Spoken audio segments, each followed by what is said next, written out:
What's up, YouTube? This is Too Raw for TV. So I just saw a very disturbing and dark case in Louisiana as regards to this abortion thing, man. This goes to show you that there's no common sense, there's no decency when it comes to some of these laws, and there's often no nuance. So there's going to be cases like this is going to happen, and it's fucking awful. So a Louisiana woman is being forced to carry her headless fetus thanks to the state's near total abortion ban. So Nancy Davis of Baton Rouge told WAFB that she was denied an abortion in her home state even after her 10-week scan showed her baby would never survive outside the womb. The mother told WAFB, quote, "It's hard knowing that, I'm carrying it to bury it. You know what I'm saying?" This is what she told the outlet. Prior to her ultrasound, Davis said that she and her boyfriend were thrilled to learn about the pregnancy, but their hearts broke when they learned that their child would never have a chance at survival. It was an abnormal ultrasound, and they noticed the top of the baby's head was missing, and the skull was missing. The top of the skull was missing. Of course, she and her partner wanted to terminate the pregnancy, saving them from any further heartache and potential negative health effects. But she was denied an abortion regardless of the fetus being diagnosed with acrania, a rare and fatal condition that causes the skull not to form properly. In most cases, babies with the condition survive for a matter of minutes once born. Unfortunately for Davis, her life was not in immediate danger. That meant it didn't fall under Louisiana Department of Health's list of conditions, which the state released earlier this month that would qualify her for an abortion. So for Davis, already a mother of one healthy child, she's faced with a near impossible decision. She will either have to carry the fetus with no chance of survival to full term, as the state dictates, only to watch the baby die minutes after she's given birth. Or she'll have to cross state lines to get an abortion. Florida is the closest, so ideally Florida, but then the next closest place would be North Carolina or something. She then may have to think about whether there will be any legal repercussions for getting an abortion outside her home state. At this point, she's in a truly unthinkable position. That's especially true because she has to make up her mind quickly. Many other states have a 15-week abortion ban, so her time frame is rapidly disappearing. She feels that lawmakers just aren't considering cases like hers. I just want them to make special circumstances as it relates to abortion, consider special circumstances as it relates to abortion. Medical problems like this is one that needs to be in that. And this woman's in a very fucked up position. I mean, you're going to have some assholes that are going to say, well, what's the difference between her carrying her first term or having an abortion?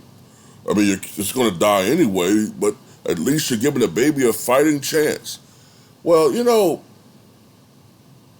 one of the things I notice is when it comes to horses or dogs that are lame and have really a low quality of life, what do we do?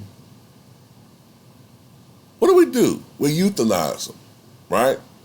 Which is a better way of saying we take it out of his misery.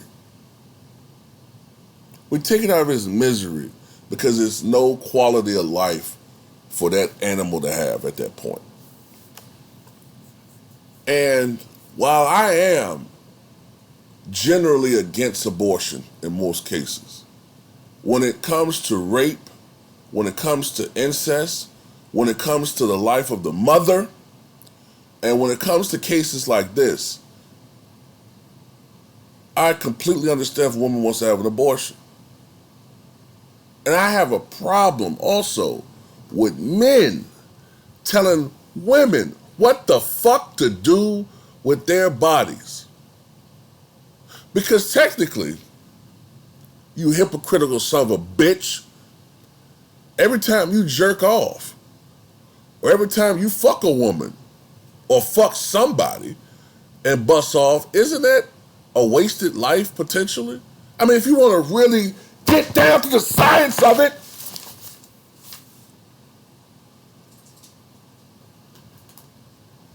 so at some point, we need some common sense in these laws.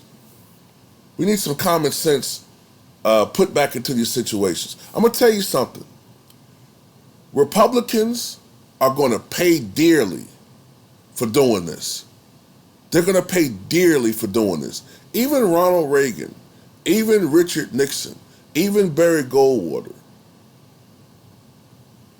the prior far right in the Republican Party would not have dared touch this issue because they knew it was political poison. And the Republican Party is going to learn. They're the stupidest fucking group of people I've ever seen in my life.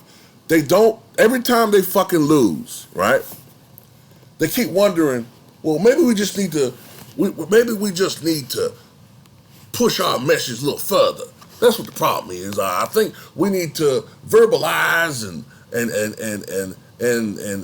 to put out our message, a more clear, coherent message. And the American people, no, they don't like your fucking message. They're rejecting you, at least the majority of Americans. You ever wonder why it is that you can't win fucking elections unless you voter suppress? You ever wonder why you can't win elections unless you gerrymander districts so that the base is suitable for you? And then even when you do that, you still got to voter suppress black people in state elections or national elections.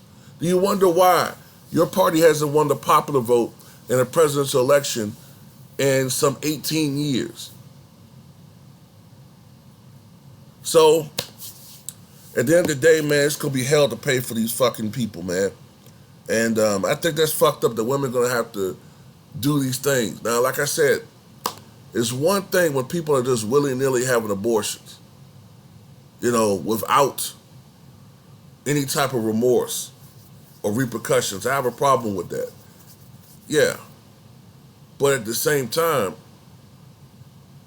I don't feel like it's right for the country to dictate what a person should do with their body. I have been adamant about that.